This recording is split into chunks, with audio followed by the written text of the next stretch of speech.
Xian left the house. He had to walk down no fewer than 18 floors, but it was no problem for Xian.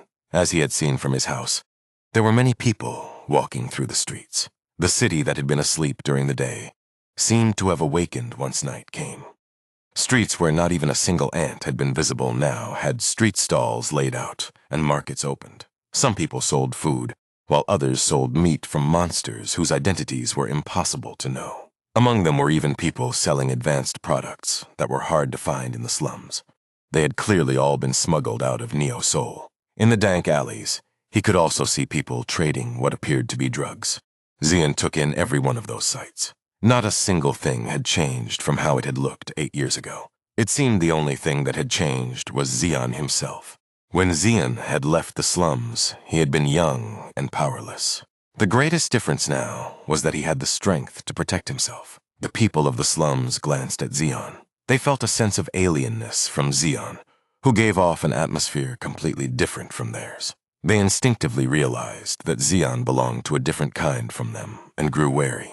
Xian noticed their gazes too, but he paid them no mind. He had received such looks many times when he had gone to other colonies. Xian was an outsider. Wherever he went, he was not welcomed. It was a little regrettable that he was not welcomed even in the slums, his hometown, but it was not enough to bother him greatly. After walking for a long while, a delicious smell came from somewhere. It was a smell he had never once encountered in the desert or in other colonies. Xian walked toward the source of the smell. The place he arrived at had people laying out street stalls and selling food. Xian took a seat at one of them. The reason he had chosen that place, out of all the many street stalls, was simple. The most delicious smell was coming from there. With his back turned, an old man was grilling meat. Perhaps noticing that a customer had come, the old man turned around. Deep wrinkles that made it impossible to guess how old he was. A beard and glasses cracked on one side left a strong impression. The old man said to Xian, "Did you come to eat?" Xian did not answer and stared fixedly at the old man. For some reason, the old man's face felt familiar. A moment later, Xian remembered who the old man was. "Are you by any chance Old Man Klexi?" "You know me." The old man looked at Xian with a slight frown. Even on this street, there were almost no people who knew his real name. Yet a man he was seeing for the first time today had unexpectedly called his name. Naturally, he could not help being wary. "Who are you, and how do you know my name?" "I thought it was strange that I didn't see you at the Mana Stone mine. But you were doing business here." "You still haven't told me your name." Old Man Klexi's eyes beyond the glasses turned sharp. It was a gaze too sharp to belong to an old man running a shabby street food stall. Xian smiled and said, "You seem the same as ever, but it looks like your memory has declined. Don't you recognize me?" "Now that I look, your face is familiar." Old Man Klexi frowned deeply and searched his memory. After struggling for a long while, Klexi finally managed to remember Xian. "The Mana Stone mine, you said. Come to think of it, you're that brat from back then." "So you still remember?" "How could you not stand out? You had a Mana Stone when you were just a brat, and you disappeared a day after entering the mine. I figured you were dead, but you were alive after all. What happened?" "What do you mean?" "I'm asking how you've been all this time." Old Man Klexi's eyes gleamed with curiosity. Xian gave a faint laugh and said, "I got by somehow." "So I'm asking how you got by." "What's so important about that? The important thing is that I'm alive and meeting you again like this." "Ha! You've become quite slippery. You seemed innocent back then." "I paid an expensive tuition fee. Thanks to that, I learned a lot." "Fine. If you don't want to say it, don't. Who said I was curious?" Old Man Klexi looked sulky, but Xian did not waver. Xian knew very well how sly and dangerous Old Man Klexi was. The other party was an old man who had spent his whole life rolling around in the rough Mana Stone mine. If he looked down on an old man who had dealt with rough miners and awakened, he would pay dearly for it. "I'm hungry. Please give me something to eat." "Do you have money?" "Enough to pay for a meal." "Is that so?" Old Man Klexi put the meat he had been grilling onto a plate and handed it over. Xian picked up his chopsticks and said, "Thank you for the meal." It was the first food he had eaten after entering Neo Seoul. Xian put a piece of meat, whose identity he could not know, into his mouth. The meat melted softly in his mouth. He did not know how it had been seasoned, but the flavor exploded in his mouth. Xian thought food was the standard by which human civilization was divided. Where civilization had developed, food developed too, but in backward places, food could not escape a primitive level. Most of the colonies Xian had visited, until now, had not escaped a medieval level of civilization. They were too busy surviving the threat of monsters to even dare develop their civilization. In that sense, Neo-Soul was special. After all, he could eat delicious food even here in the slums. Xian savored the meat one piece at a time. Old Man Klexi watched him for a moment, then took out a bottle of liquor. Will you drink too? No, thank you. Why? It just didn't suit my taste. You've only grown taller, but your palate is still that of a child. An adult ought to be able to drink at least a cup of liquor. No, thank you. If liquor is the standard, then I'll simply choose not to be an adult. You really have become slippery. Just what did you go through? Old Man Klexi scanned Xian's entire body as if he were dissecting him, but he could not learn anything just by looking. Xian truly ate the meat with relish. He ate so deliciously that even Old Man Klexi, who had made it, found himself wanting to eat some. When did you enter the slums? I came in today at noon. Do you have a place to sleep? Fortunately, my old house was still there. Is that so? That's curious. It's the nature of this place that an empty house can never exist. I must be lucky. Share some of that luck with me. Why? Did something bad happen? Luck isn't something you need, only when something bad happens. Once you reach my age, you simply start hoping for luck. So you can live longer, so you can make more money. You've lived that long, and you still want to live longer. At Xian's words, Old Man Klexi smiled broadly. When he did, the few teeth he had left showed. My friend, the longer you live, the more you want to keep living. If possible, it's human nature to want to make a deal with a dragon and obtain eternal life. Can dragons grant eternal life too? Who knows? Maybe, if you drink its blood, you live forever. That may be why the bastards beyond that wall are so obsessed with it. Old Man Klexi's gaze turned toward the distant wall. It was the wall that divided Neo-Soul and the slums. That single wall divided citizens from the poor. Those inside received every benefit of civilization, while those outside were exposed to every danger and barely survived day by day. All of it was divided by the difference of that one wall. That was why some called that wall the Wall of Despair. A wall ordinary people could never climb no matter how hard they struggled their whole lives. Only a chosen few could cross that wall, and even then with an extremely rare chance. Xian asked. Do they covet dragon blood too? Do you think it's only them? Xian clicked his tongue. A dragon was a living creature too. The very idea of believing that the blood of a mere living creature could grant eternal life was laughable. Old Man Klexi's eyes suddenly gleamed. That robe looks rather good. Where did you get it? I just happened to obtain it. Happen to? Yes. You expect me to believe that? Didn't I tell you? I'm fairly lucky. I should be going now. Thank you for the meal. How much is it? Forget it. Since it's been a long time since we met, I'll give it to you for free today. I'll pass on that. This should be enough, right? Xian took money from inside his clothes and placed it on the table. At that instant, Old Man Klexi's face filled with disbelief. The amount Xian had placed down was exactly 10 sol. It was the amount Old Man Klexi had received from Xian at the Mana Stone mine. After putting down 10 sol, Xian rose from his seat without hesitation. I paid the bill exactly. So don't say anything different later. Xian smiled and left. Old Man Klexi stared blankly at Xian's receding back. It felt as if he had been struck on the head with an iron hammer. It had truly been a long time since he had felt this way. So he hasn't forgotten what happened that day? He's more spiteful than I expected. A smile appeared on his lips. Old Man Klexi stepped away from the street stall and said, I should stop business for today. Pack up the stall. Yes, sir. The large merchants who had been doing business right beside him came to his side. They gathered up Old Man Klexi's street stall and followed behind him. Then the people on the street scattered aside to clear a path. Old Man Klexi said quietly, Put someone on him. Is he worth that much? Worth. The wrinkles on Old Man Klexi's face deepened even more. He was smiling. He disappeared the day he entered the Mana Stone mine. Everyone thought he was dead.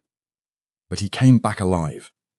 That alone makes him worth enough. The Mana Stone mine was no different from a labyrinth. If one took a wrong turn, one lost all sense of direction, wandered, and starved to death. Still, even in such cases, the bodies were found. Yet Xion's corpse had never been found to the very end. He had found that strange, but he had soon forgotten about it. At the time, Xion had been an insignificant boy, and Clexi had not been idle enough to care about the death of such a boy. But now the situation had changed. The boy everyone had thought dead had returned alive and well. After no less than 8 years, at that. He was madly curious about what Xion had done during those 8 years. But Old Man Clexi knew best that finding that out would be impossible. Even with his power, he could not know what had happened outside Neo's soul and the Mana Stone mine. There was no means of finding out what had happened in the desert. But he did have the means to learn everything that happened in the slums, as clearly as the lines on his palm. He definitely awakened. Find out what his skill is and why he came back to Neo's soul. Do not leave out a single thing. Understood. The merchant answered and disappeared. Old Man Clexi looked at his palm. In his hand was the 10 souls Xion had left behind. Well, well. A curious fellow has rolled back in, Xion murmured. As expected, he's no ordinary old man. The covert gazes he had felt the moment he sat at Old Man Clexi's street stall had not escaped his notice. It had felt as if the entire market had been watching Xion. They were clearly people who followed Old Man Clexi. Most were ordinary people, but among them, there were definitely some who gave off a special feeling. Xion knew that only Awakened gave off that feeling. The fact that he had awakened under his command meant Old Man Clexi was that much of a big shot, though Xion had no idea why a big shot like that was selling food in the market. Interesting things had been happening since his first day in Neo's soul. This is fun. Xion spent several days shut up inside his house, doing nothing. Aside from occasionally getting up to eat, he truly only lay in bed and slept. It was fatigue that had built up over no less than 8 years. No matter how much of an awakened Xion was, he could not simply ignore the exhaustion accumulated from wandering the world for 8 years. Xion lay in bed without moving. Fortunately, the bed made from blood-sucking tree and sand angler hide was extremely comfortable, so there was no problem spending his time lying down. It seemed he had lived that way for about 10 days. By this point, even Xion was starting to grow bored of his secluded life. Xion rose from his spot and entered the bathroom. When he opened the valve, water flowed out weaker than a child's stream of urine. With this amount of water, he could not even dream of taking a shower and could barely wash his face like a cat. Even so, Xion was satisfied. That was because once one went out into the desert, even water like this could not be found. It was only because this place was attached to Neo's soul that water was supplied, even in this form. In other colonies, simply obtaining water was a war. Xion washed his face briefly, then went outside. When he came outside after so long, a sand-laden wind greeted him. No matter how high the walls were raised, they could not completely block the sand-laden wind blowing in from the desert. Because of that, sand was always rolling through the streets of the slums. He had heard that Neo's soul had a powerful magical barrier spread over it, blocking even the sand-laden wind. That was why it was said to be difficult to find sand inside Neo's soul. For Xion, it was the worst possible environment. That was also why he had deliberately chosen to settle in the slums. If he entered Neo's soul, his body would certainly be comfortable, but there was a restriction that he could not display his full power. Since he had Exen, there would be no great problem. But if possible, he wanted to live in the environment most suited to him. That place was the slums. Before he knew it, darkness had fallen over the slums. Cheap electronic billboards lit up one by one, and people who had been shut up inside their homes during the day came out. Markets were set up on the streets, and people's voices rang out noisily. The place Xion headed for was the street where Old Man Clexi was doing business. Street stalls selling food had already been set up along the street, and he could also see Old Man Clexi busily preparing for business. Xion approached Old Man Clexi's street stall and sat down. You came. Old Man Clexi greeted him bluntly. Xion smiled faintly and ordered food. Give me the same thing I ate last time. I haven't seen you for a few days. Old Man Clexi said. I was just resting. Xion replied. You're a young man with nothing to do, so you're just playing around? Old Man Clexi asked. I worked to my heart's content for 8 years. So I'm thinking of simply doing nothing for a while. Xian said. What did you do so much of for 8 years? Old Man Klexi pressed. Well, I lived quite diligently in my own way. Xian answered. Old Man Klexi clicked his tongue. You're like a sly old serpent. He clicked his tongue as he watched Xian, who did not fall for his leading questions at all. He knew very well that Xian had not gone outside for several days. That was because the subordinate he had attached to Xian had reported it. When he had received the report, he had been dumbfounded. He had never expected Xian to remain shut up inside his house without doing anything to that extent. He had suspected that Xian might have shaken off his subordinate's surveillance and slipped away secretly. But there was almost no possibility of that. That was because there was no such thing as a hidden passage in the building where Xian lived. In the end, he had not learned a single thing about Xian. Because of that, Old Man Klexi was in a rather irritable state. Old Man Klexi put food onto a plate and said, Do you have enough money? I have enough. If I run short, I can sell some things I have. Xian replied. Things. Looks like you've hidden something good. Old Man Klexi observed. I gathered a few miscellaneous things here and there. Xian said. Where are you planning to sell them? Old Man Klexi asked. Well, Xian said. Judging by your eyes, you absolutely won't sell them to me. Old Man Klexi said. Xian offered no response. Old Man Klexi clicked his tongue. You're young, but you hold grudges. Fine. If you want to dispose of your goods quietly, go to the black building behind Yonam Row. Go there, show them this, and say I sent you. They should let you in. What Old Man Klexi gave Xian was a small card. It was pitch black all over, without any special design or mark. Even so, it gave off a chilly feeling. Xian put the card inside his robe. I'll make good use of it. I don't know what you have, but you'd better keep it safe. You know, don't you? There's no such thing as private property on this street. Old Man Klexi said. Of course. Xian answered with a smile. Old Man Klexi no longer spoke to him, and Xian focused on his meal. In the meantime, other customers came in one by one. Xian finished his meal and rose from his seat. After paying the bill and leaving the street, Xian headed straight for Yonam Row. This place, Shinchon, often used the place names from 100 years ago as they were. Yonam Row was one of them.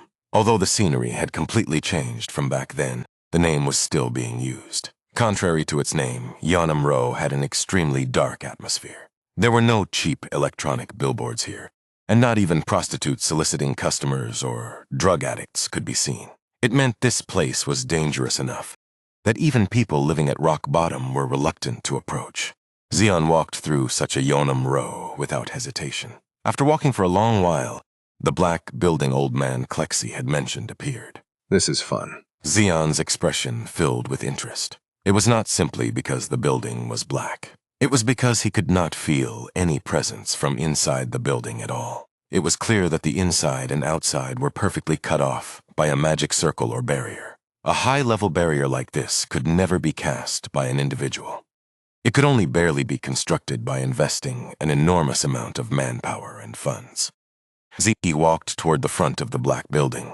Then heavily armed men suddenly appeared.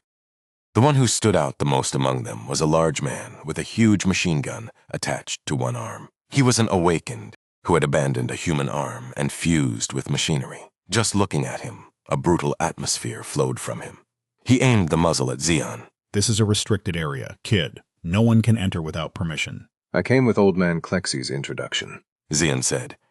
Without panic, he handed the black card to the large man. When the man infused it with mana, an eye pattern finally appeared on the black card.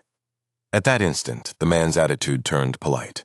He returned the black card to Xian and said, So you were an honored guest. You may enter. Honored guest? Xian asked. Please go inside. The man replied. The man gestured toward the inside of the building with his chin. Xian gave up on hearing an answer and moved inside. The closer he approached the door, the more he felt a dense net of mana. Just as Xian had guessed, a barrier had been spread there. When he arrived, the net of mana vanished. The rest remained the same, and only a space just large enough for Xian to enter disappeared. Once Xian went in, the barrier restored itself as if nothing had happened. When he crossed the barrier and entered the building, another world unfolded. Countless shops of a completely different level from the outside packed the building. The passages were crowded with people who had come to buy goods. At a glance, they looked far from ordinary people. All of them were either awakened or people carrying weapons. With careful expressions, they were trading with merchants or looking through goods. Only then did Xian realize the true identity of this place. So this is the Goblin Market. There had been a rumor circulating in the slums that a black market called the Goblin Market existed, and that awakened active in the slums bought and sold goods there. Xian had also heard the rumor, but he had never taken an interest in it. That was because he had been too busy simply surviving each day. A place where no one unauthorized could ever enter. The Goblin Market was a kind of neutral zone. Even those who fought fierce wars to seize the interests of the slums had to follow the laws of the Goblin Market. If one broke the laws of the Goblin Market, one became the enemy of every organization in the slums. It was not known who managed the Goblin Market, but it was certain that person held tremendous power. A stranger named Xian had entered, but no one paid him any attention. Thanks to that, Xian could stroll around inside the Goblin Market at ease. The first thing that caught Xian's eye was a weapon shop. From cold weapons such as swords and spears to items like guns and cannons, they were lined up on the display shelves. Weapons like guns did not work well against monsters, but they were extremely efficient against other humans. Because of that, members of organizations like the Red Skull Gang mainly purchased them. Since awakened were not so common, ordinary people were armed with firearms. Awakened mainly preferred cold weapons. There were also awakened who fused with machines and used them as if they were part of their own bodies. But their number was not that large. Xian simply passed by the weapon shop. After all, to him, who used sand as a weapon, those things were not particularly necessary. After passing the weapon shop, a store selling monster corpses appeared. There were people selling monster corpses outside too, but what was sold here could not be compared to those. Xian looked interested. An ironclad rhino corpse. They obtained that here? The enormous monster lying on the work table was clearly an ironclad rhino, a grade D monster. It possessed tremendous defense and attack power. If it charged with that huge body and horn, even an armored bus would be torn apart like a sheet of paper. Since it was difficult for an individual to hunt alone, people mainly formed parties to hunt it. What surprised Xian was that the ironclad rhino's habitat was nowhere near this area. It was an ironclad rhino that could only be seen in the southern desert, far from Neo Sol. Furthermore, compared to its size, it was not a monster with particularly high value. There was no reason to go all the way to the distant southern desert to hunt such a monster deliberately. It was right to assume they had encountered it by chance while hunting.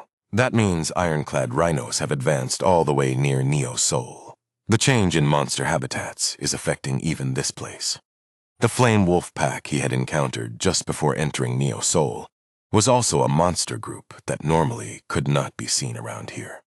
It was clear that the monsters had expanded their territories near Neo Sol because of the chain migration of habitats. That was certainly not a good sign. Since such a thing had happened right when he entered Neo Sol, he did not feel very good about it. I hope nothing happens. Xian passed the shop selling monster corpses and went deeper inside. The deeper he went, the more varied the goods sold in the shops became. The whole world had turned into desert, so he wondered where they had obtained such a wide variety of goods. Xian looked through every one of them. There were many goods, but nothing in particular tempted him. His subspace was filled with objects, far more precious than the things here. If he took out even one of them, the Goblin Market would be turned upside down. That was when it happened. One object in particular caught Xian's eye. It was a metal device as tall as an adult. It looked like a miniature pyramid, and he could feel a strange mana field from it. When Xian approached out of curiosity, the shopkeeper came over. It's a good item. If you buy one, you'll never regret it. What is this? Xian asked. It's a small magic power generator. It converts the mana of mana stones into electricity. The shopkeeper replied. Something like that exists? Xian said. Did you come from another colony? Isn't Neo Sol maintained by magic power generators, too? This is the same kind of item. There's only a slight difference in size and efficiency. The shopkeeper asked. In truth, magic power generators had already been commercialized. Every device in Neo Sol ran on electricity extracted from mana stone generators. However, They were not very efficient and were also extremely expensive, so there were not many people looking for magic power generators. To run a magic power generator properly, one had to pour in piles of mana stones mined from the mana stone mine, or use high-quality mana stones obtained from monsters. But there was no way people living in the slums would possess that many mana stones. Even to the merchant, the magic power generator was a white elephant. He had gone through great trouble to smuggle it out of Neo Soul, but there was no one willing to buy it. At the same time, it was a burden to keep carrying it around. Because of that, he wanted to catch one sucker and get rid of it quickly. If you buy it, I'll hand it over for 30,000 sol. That much can be called a bargain. What do you think? The merchant said. 30,000 sol was enough money to buy no less than 30 kilograms of mana stones. It was easy enough to say 30 kilograms of mana stones, but there were not many people in the slums who could pay such a sum. At the very least, one would have to lead an organization to have the financial room to buy a magic power generator. The merchant knew that fact too, but for now, he had thrown the offer at Xian. Xian looked at the magic power generator for a moment, then opened his mouth. I'll consider it if you give it to me for 10,000 sol. What? Are you mad? Do you know how precious this item is? You want me to sell it for only 10,000 sol? The merchant exclaimed. Then I won't buy it either, Xian said. Xian turned away without hesitation. At that, the merchant spoke urgently. 25,000 sol. 15,000 sol. Xian replied. No. At that price, I can't even recover the labor cost of transporting it. 23,000 sol. The merchant said. 17,000 sol. I can't give any more than that either. Xian countered. You're driving me mad. Do you even have the money? The merchant demanded. At the merchant's words, Xian smiled and took out a mana stone. It was a mana stone he had obtained someday after killing an unknown monster. Its brilliant light was on a completely different level from those mined at the mana stone mine. The quantity and quality of mana it contained were overwhelming. The merchant recognized the value of the mana stone at once. It's worth at least 20,000 sol. At this level, it was not a loss. That was because he could sell it with a premium if he handled it. Fine. I'll trade it for the mana stone, the merchant said. Come on. Why are you acting like this when you know better? This item should fetch at least 20,000 sol. Throw in one more thing, Xian asked. You are really something else, the merchant said, shaking his head with a fed-up expression. A viper. A viper. Xian smiled at the merchant. So, deal? Deal, the merchant replied. The merchant looked at Xian carefully. Xian's eyes were lit up as he searched for an item worth 3,000 sol. He did not even glance at anything without value and examined only the items that were worth money with ghost-like precision. Xian picked up a box. What is this? That? It's a kind of alarm device. If someone unauthorized enters a shelter or house, it lets you know. While he was at it, the merchant opened the box and showed him the contents. Inside were something resembling a censer and a necklace paired together. The merchant gestured to the items. It's a common item inside Neo Soul. Xian raised an eyebrow. Is that so? I should charge 5,000 sol for this much, but I'll give it to you for 3,000 specially. How about it? Xian nodded slowly. Well, I feel like I'm the one losing out, but I'll accept it. Heh. A good choice. Then will you take the goods yourself, or should we deliver them? Xian tilted his head. How much is the delivery fee? 2,000 sol. At the absurd delivery fee, Xian frowned slightly.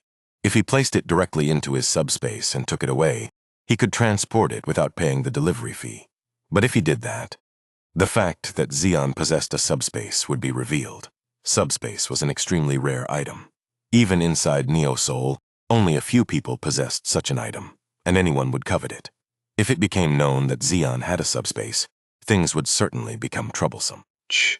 You promise safe delivery? Of course. Fine. Xian took another small mana stone from inside his clothes and tossed it to the merchant. The merchant examined the mana stone and exclaimed in admiration. Ha! This one was also obtained from a monster. Do you have a hunting team somewhere? Instead of doing this, how about signing a regular mana stone supply contract with us? Xian shook his head. That's all the mana stones I have. Don't be like that. Think about it again. There's nowhere in the goblin market that will pay as well for mana stones as we do. The merchant firmly believed Xeon had a hunting team. Otherwise, it made no sense for him to produce high-quality mana stones, one after another like this. Everyone knew that mana stones obtained from monsters were far more efficient than mana stones mined from the mines.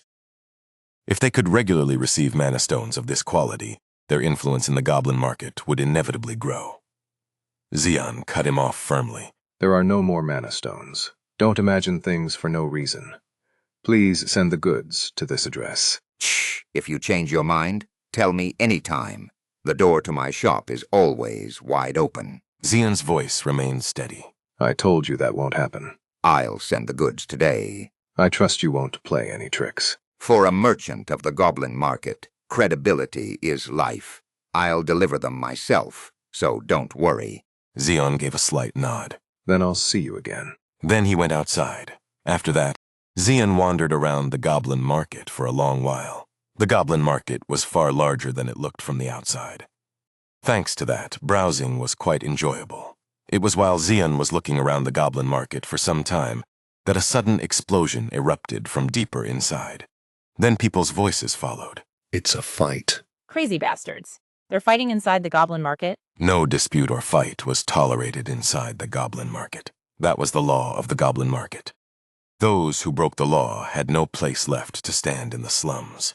Yet the fact that a fight had broken out meant either the ones involved possessed strength great enough not to fear the goblin market, or they had no knowledge of that rule at all. Xeon walked toward the source of the commotion. In the place surrounded by a crowd, two people were facing off. One was a man of ordinary build, with an expression cold as ice, and the other was a massive man wearing heavy armor that made one feel stifled just by looking at him. Because of their confrontation, the air around them had sunk heavily. The man with the ice-cold expression opened his mouth. It seems you've lost all fear, Brixton. You've got a long tongue, Teo. If you're scared, just bite it off and kill yourself. The giant called Brixton took out the enormous hammer slung over his back. From his entire body, killing intent laced with madness flowed out. At that instant, the eyes of the man called Teo grew even sharper. Arrogant. What he took out was a small dagger with a triangular blade and a lotus pattern engraved on it. It was a weapon called a vajra, mainly used as a tool for discipline in ancient religions. A chilling sharpness emanated from the vajra Teo held. The two glared at one another with murderous eyes as if they were mortal enemies. Teo raised the vajra before his chest and said, Everything that happens from this point on is Dongdaemun's responsibility. You mad berserker bastard! You've only gotten better at running your mouth after staying under Gorin. Someday, I'll smash Gorin's head with this hammer. You insolent! A red energy burst from the enraged Teo's vajra. He had released aura, said to be usable only by high-ranking awakened. A pure white light flowed from the hammer Brixton held as well. It was an energy different from ordinary aura. It was divine power, which only a very small number of awakened could use. The ruler of Dongdaemun, to which Brixton belonged, was a man named Johann. He had uniquely awakened divine power, and with his ability, he had caused his close aides to awaken similar abilities. One of them was Brixton the Berserker. Brixton was the first weapon that smashed Johann's enemies. Teo, who was facing him, was a close aide of Gorin, the ruler of Shinchan. Gorin also kept 4 awakened as subordinates, and Teo was one of them, a man with reason as cold as ice. Brixton and Teo were famous enemies, and they had already fought several times. Because their abilities were equal, no victor had yet been decided. Those two had happened to meet in the goblin market. The two forgot even the unwritten rule of the goblin market and burned with hostility toward each other. Brixton raised his hammer. I'll crush your head until no trace remains. Teo took a step forward. I'll carve out your heart with this vajra. The two charged at each other. Just before the vajra and hammer collided, a bolt of lightning fell between them. The two were flung backward with startled expressions. Damn it. One of them cursed. Both of you, stop now. If you cause any more disturbance, I'll formally file a protest with Lord Gorin and Lord Johann. Then this matter won't end with only the two of you being reprimanded. Along with a low voice, A woman wearing leather clothes that revealed her figure walked out. She was a beautiful woman, whose hair, red like a blazing flame, left a strong impression against her white leather clothes. Behind her followed a man radiating an intense presence like a lion. The man covered his nose and mouth with a black cloth, yet his eyes, revealed beneath disheveled hair, were enough to overwhelm everyone present. The moment the two appeared, the street fell silent. Even Teo and Brixton could no longer cause a commotion and fell quiet. That was how special the status and presence of the two who had appeared were. The woman with hair red like a blazing flame was the owner of the Goblin Market. It was extremely rare for her to show herself in the market, personally. That was how great an effect Teo and Brixton's clash had on the Goblin Market. Although it was located on Yonam Row, near Shinchan, the Goblin Market was fundamentally a neutral zone. No clash between any forces was tolerated here. It also took no side. If not, the Goblin Market would not have been able to survive until now. Shinchan and Dongdaemun, to which Teo and Brixton belonged, were among the most powerful forces in the slums. The two of them were central figures even within those great powers. It did not matter if they fought outside, but if they fought in the Goblin Market and casualties occurred, it was Yu Se-He who would suffer the headache. That was why she had been forced to show herself. The man behind Yu Se-He was her guard, and the strongest fighter in the Goblin Market, the Black Lion. Only Yu Se-He knew the Black Lion's real name. One thing was certain.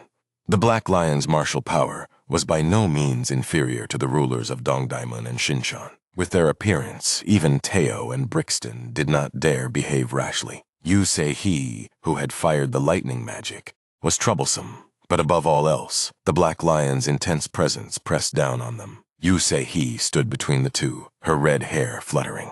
If you compensate only for the things broken here, I won't make an issue of it. So let's end this here. A bright smile appeared on her face. The smile, paired with her red hair, was beautiful enough to enchant every man present. But Teo and Brixton did not fall for her appearance.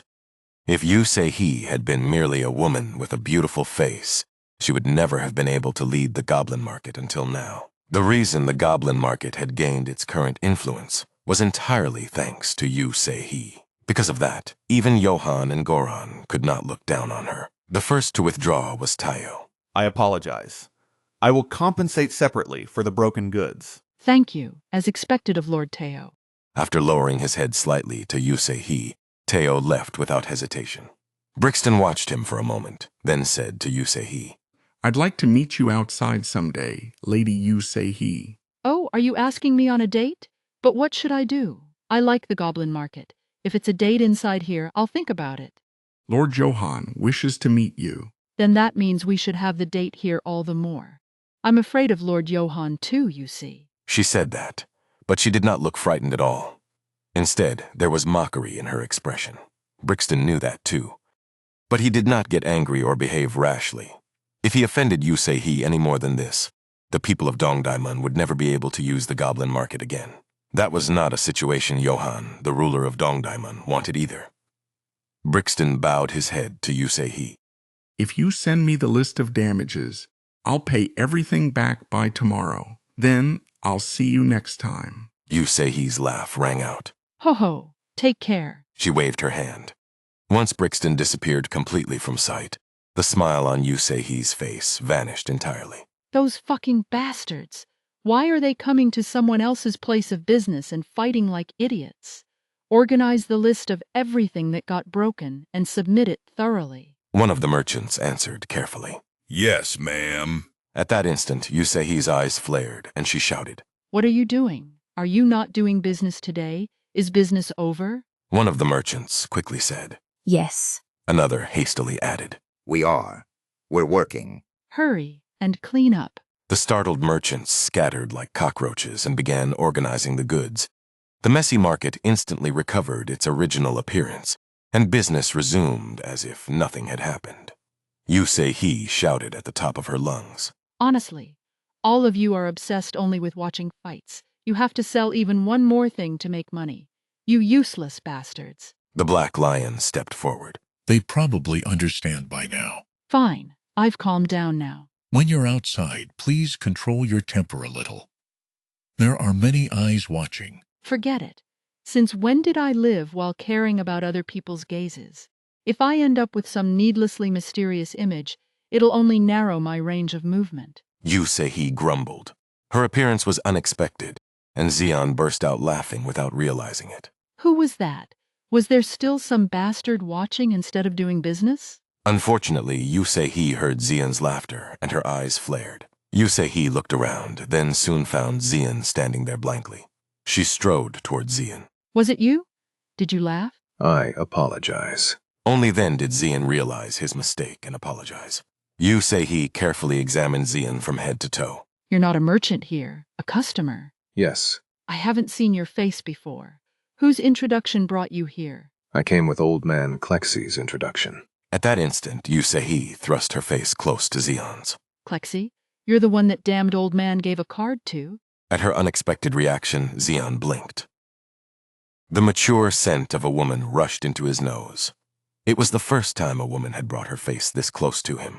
Xian forced himself to maintain his composure and asked, Do you know Old Man Clexy? Know him. I'm desperate enough to want to catch him and kill him. Yusei said. To that extent? Xian asked. If I could, yes. Yusei's eyes gleamed coldly. The playful way she had been scolding the merchants just moments ago was nowhere to be found. If Xian had been an ordinary person, he would not have been able to breathe properly under her overwhelming presence. Fortunately, Xian was not an ordinary person, nor was he weak enough to be overwhelmed by a gaze of this level. Yusei also realized that Xian was no ordinary person. More than anything, there was no way Old Man Clexy would give a precious card to someone insignificant. How did you meet Old Man Clexy? Yusei asked. Would you believe me if I said it was by chance? Xian replied. It seems you have no intention of telling me. She said. So you don't believe me after all? Xian said. It's not you I don't trust. It's Old Man Clexy. There is absolutely no way that man would give a precious card to someone he met by chance. Yusei said. He certainly was sly. Xian said. You seem no less sly than him. Yusei said. Me? Xian looked wronged. Yusei carefully studied Xian's face. There was at least one thing she had to acknowledge. She could not read his thoughts just by looking at his face. That was how thoroughly Xian concealed himself. She might be able to find out if she used her unique skill, but she did not want to go that far, because the skill was so tremendous. The backlash when she used it was not light either.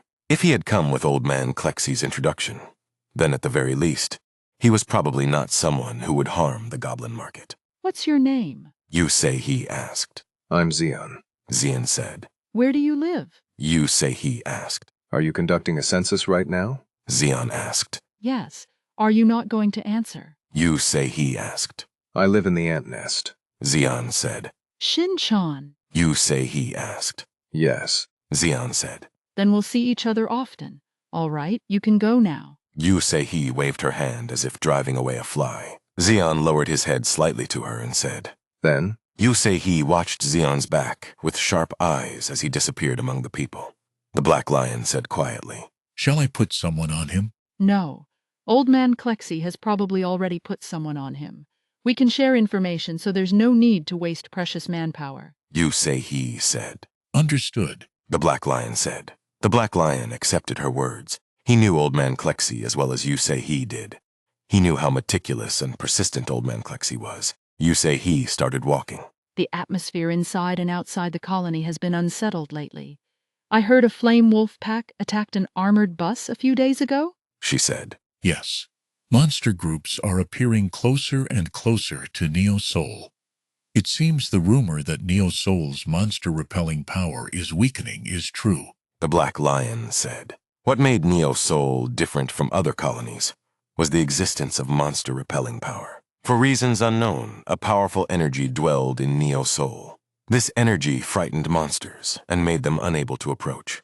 Thanks to that, humans had been able to escape the threat of monsters and develop Neo Soul. Neo Soul amplified that monster-repelling power with a magic circle and strengthened its effect. The range of the monster-repelling power strengthened, this way reached no less than several dozen kilometers. Thanks to that, not only Neo Soul but also the slums had been safe from the threat of monsters. Because monster-repelling power existed, humanity had bought time and had been able to develop the city to its current level. Yet for some reason, Neo Soul's monster-repelling power was gradually weakening.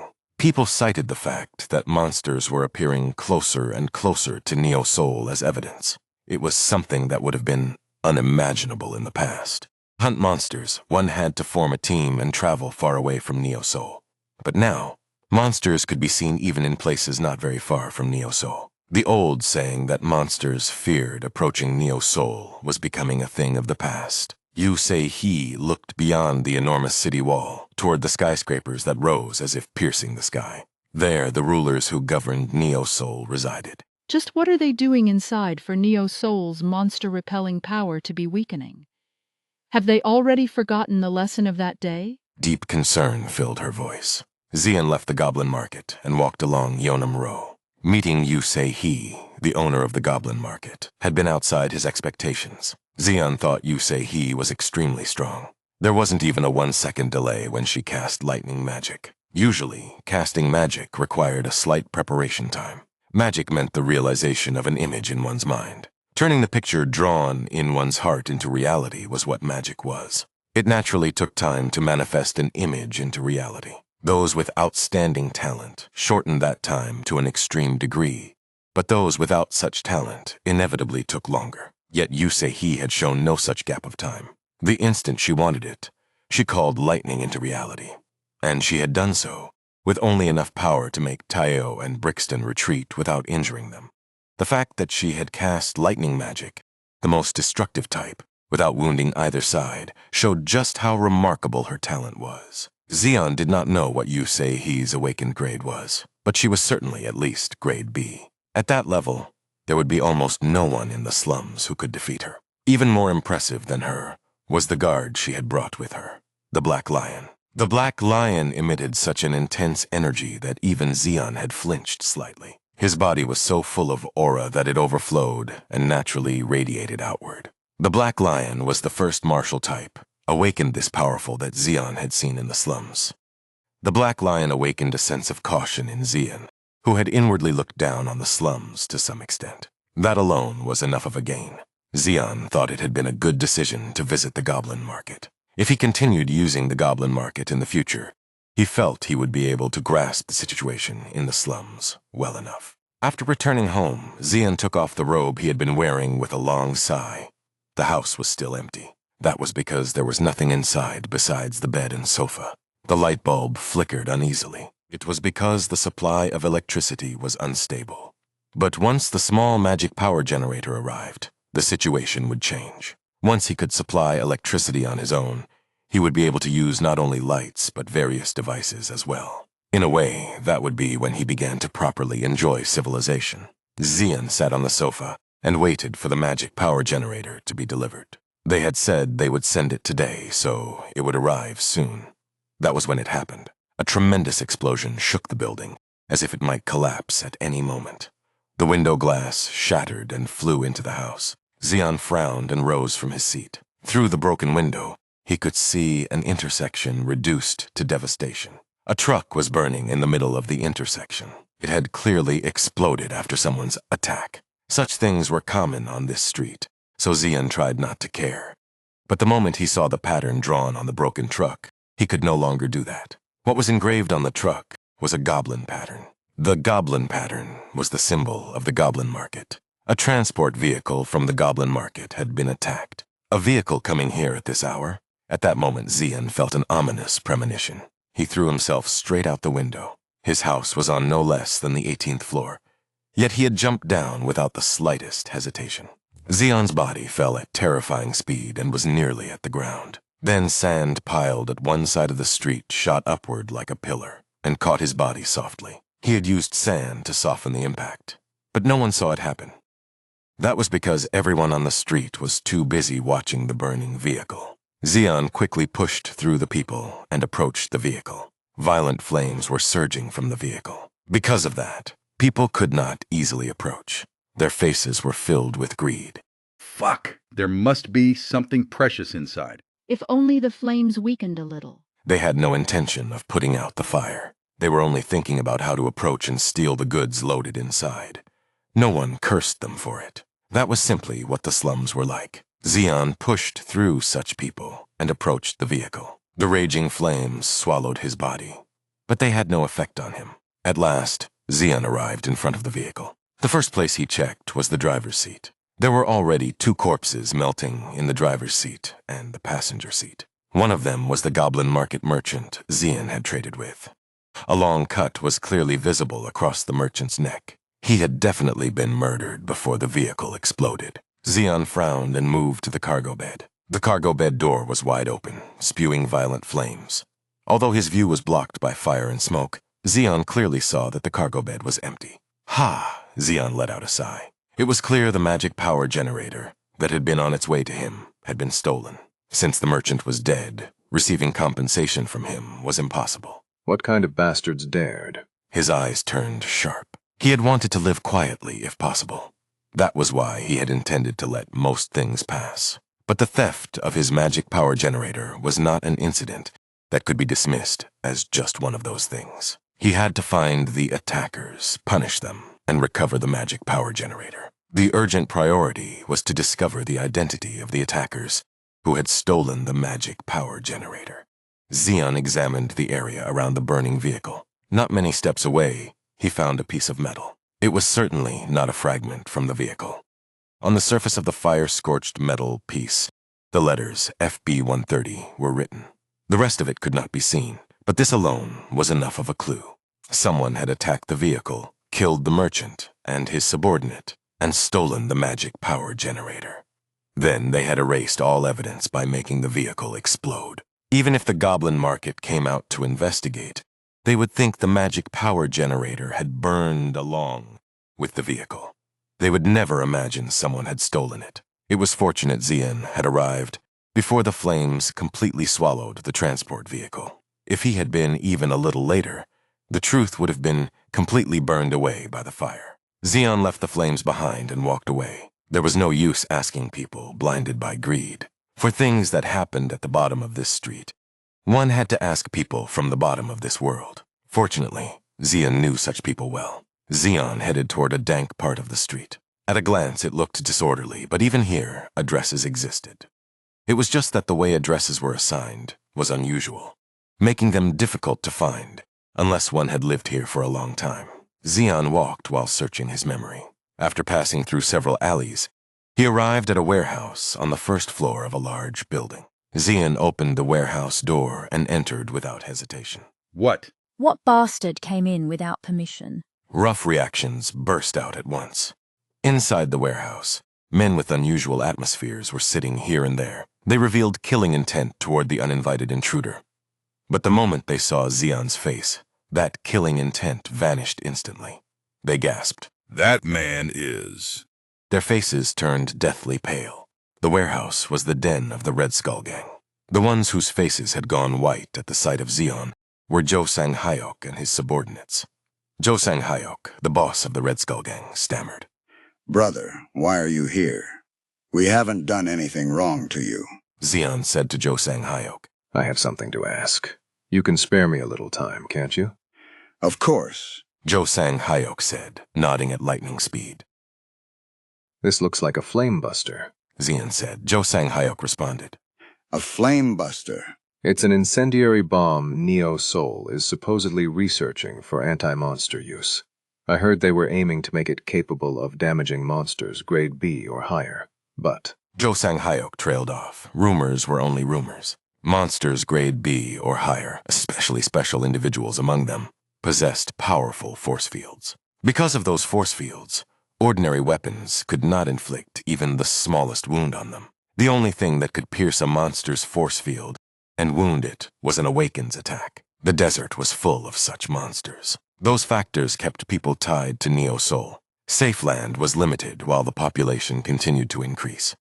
Expansion beyond Neo Soul was desperately necessary. That was why the Flame Buster was being developed, to inflict great damage on grade B monsters, especially boss-level monsters, and above. Zhou continued. But as far as I know, the Flame Buster still hasn't been completed. Xian asked. Are you sure? Among the serial number left here, FB is short for Flame Buster, and 130 means it's the 130th prototype they made. Zhou replied. How do you know that? To be honest, I have connections with the guys who smuggle weapons. Joe Sang-hyok answered honestly. Neo-Soul and the slums had a kind of symbiotic relationship. Weapons developed in Neo-Soul sometimes flowed into the slums. Some were stolen and smuggled out by smuggling organizations. But there were also some that Neo-Soul deliberately released. Since they could not openly experiment inside Neo-Soul, they used the organizations in the slums to run tests. Because of that, weapon smuggling organizations knew quite a lot about Neo-Soul's weapon development, Zeon said. In any case, it's a prototype, right? Yes. Its power also seems much weaker than what I heard. Maybe they developed a smaller version separately. If it had been a proper flamebuster, the street would probably have been completely destroyed. Since it was an item developed to destroy a monster's force field, its destructive power was tremendous. If it exploded, it could bring down even a massive building in an instant, so it could not be used recklessly. No matter how lawless the slums were, if damage beyond a certain level occurred, every organization would have no choice but to step in. If that happened, the problem would grow larger. Which organization recently acquired a flamebuster? Zeon asked. Joe replied. As far as I know, none yet. Like I said, it's a prototype. Are you sure? Zeon's voice sank heavily. At that instant, Joe Sang-hyok felt goosebumps rise all over his body. Zeon was still smiling, but his eyes were not smiling. Joe Sang-hyok stammered. That's? Tell me even one thing that might become a clue. If it turns out later that you hid information, I'll show you a fireworks display that the flamebuster can't even compare to. At that instant, Joe Sang-hyok gasped as the temperature inside the warehouse grew scorching hot in a flash. Zeon had released part of his ability. Fuck! Joe Sang-hyok's face twisted in pain. It felt as if his entire body would melt from the heat. If any more time passed, his lungs would burn first from the hot air. He hurriedly said, There are actually some troublesome guys these days. When Zeon showed interest, the scorching air cooled. Before Zeon's mind could change, Joe Sang-hyok spoke quickly. The crocodiles. Zeon asked. The crocodiles? They're guys who live underground. They're called that because they devour anything greedily, like crocodiles. Just like their name. They'll do anything that makes money. And? The crocodiles have been moving strangely these days. I don't know why, but they've been poking around everywhere and causing headaches. Other organizations are just leaving people like that alone? The underground sewers are their territory.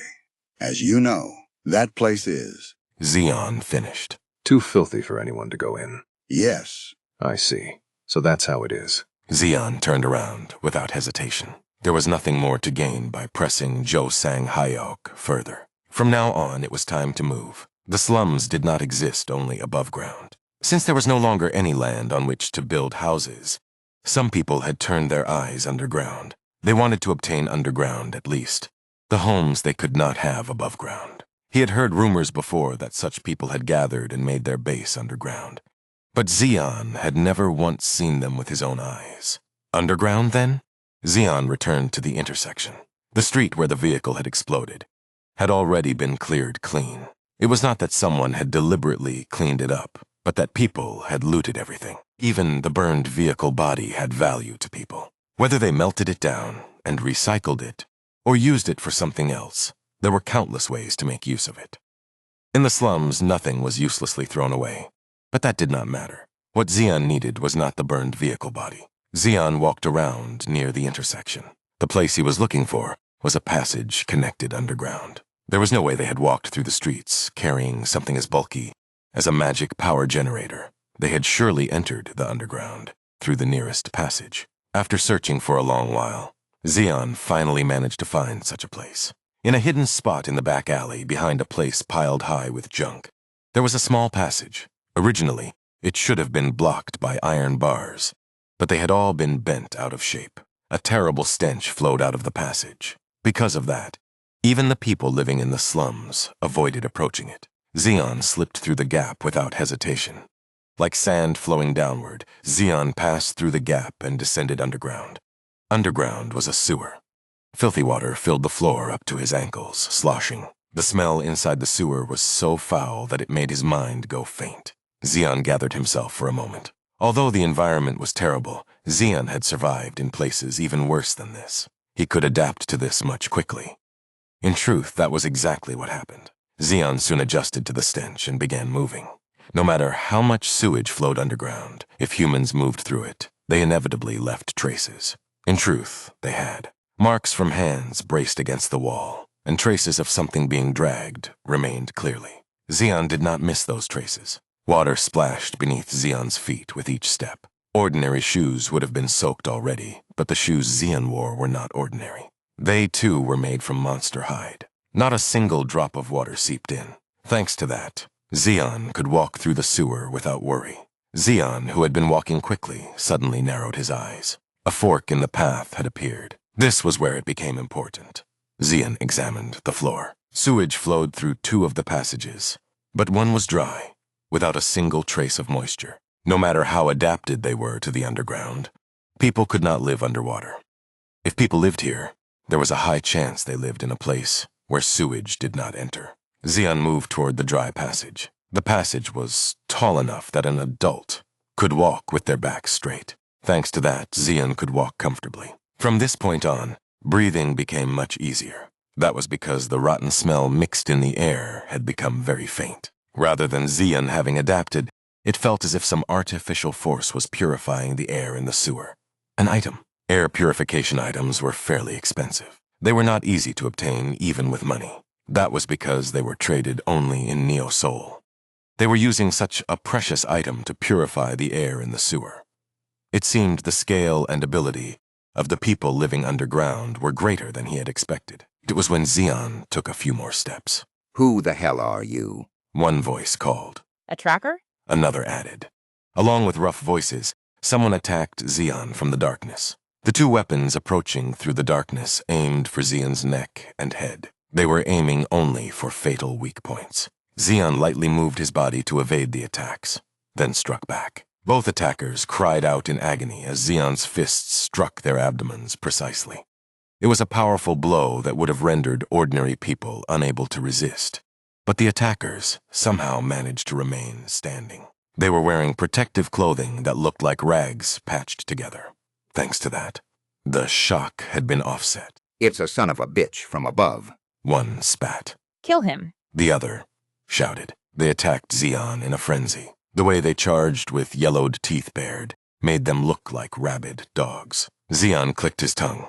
There were no people in the slums who were not vicious, but these men had gone too far. It seemed he would not be able to subdue them by going easy. With a sharp crack, Xeon's fist and knee struck the attacker's head and abdomen, respectively. The eyes of the attacker struck in the head lost focus on the spot, while the one struck in the abdomen had his protective gear shattered and had to bear the full shock with his body. As if his organs had ruptured from the pain, he lost consciousness and collapsed.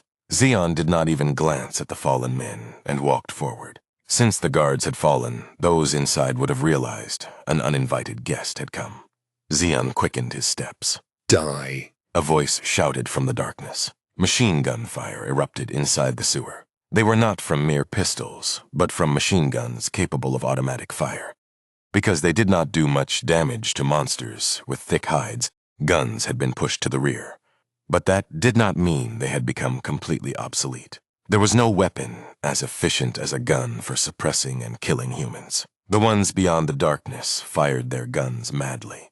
But the bullets did not work on Xeon. The robe he wore perfectly protected Xeon. Xeon kicked off the ground and launched himself forward. Closing the distance in an instant, Xeon subdued the people firing at him all at once. The attackers all collapsed with screams. Xeon stood in the middle and looked down at the fallen men. Every one of them had not washed properly, and a foul odor rose from them. Their appearance was also so miserable that they were no different from people barely surviving outside the colonies. What are you? What the hell are you? One of them asked. Grr, I'll kill you, you son of a bitch. Another spat, foaming at the mouth. Although the attackers were collapsed on the floor, they glared at Xeon while spewing venomous malice. Most people would have lost their nerve after being beaten like this.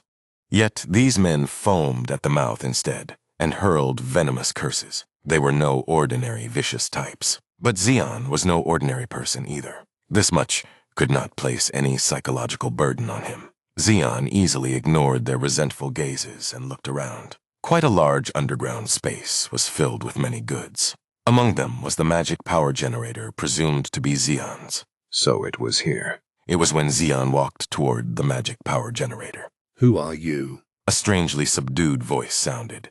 Xeon stopped walking for a moment and looked toward the place where the voice had come from.